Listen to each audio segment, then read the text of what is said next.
part of the reason we wanted to do this project is to ask the question how we speak to people who don't understand us. And I think as the trans community, you experience some of the worst hate out there.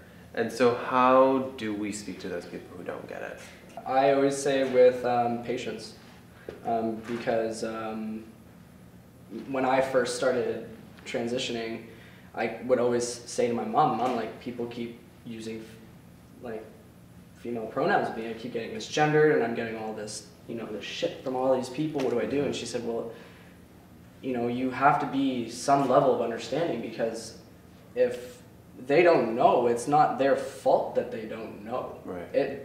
What the determining factor of that situation is if it's in malicious intent. Right. If their intentions are to hurt you, okay, well that, you can just fuck off with that. Right. But if they really want to know and they're just ignorant, it is not their fault, because prior to being 16, what did I know about being transgender? Mm-hmm.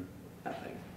So it's all about being open to saying, okay, this person doesn't understand me because they've never had the experiences or the opportunities to understand it. Right. But if they're willing to, with patience, right, and kindness, actually have a genuine connection, want to understand that person on a deeper level than just the so how do you have sex? Right. What are your genitals like? Mm-hmm. Want to understand it on a broader spectrum than that individual person's experience. Mm-hmm.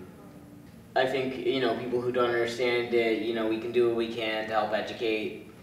But I also think, not everyone's going to understand. Exactly. That's the whole thing about Get Real. Not everyone's going to understand everybody, and finding ways to relate outside of the transition, that's been huge. We see those impacts at the school, right? Where it's like, I come out and then people are really shocked and surprised, but then they're the ones who are wanting to shake hands at the end, and their perception of what trans is has changed. Just from sharing stories. Yeah, just from telling the experience, and they've realized, oh wow, this guy has bad days and I have bad days, and that can be sometimes enough. Exposure to it, yeah. Yeah, exposure and normalization, and not, on some level.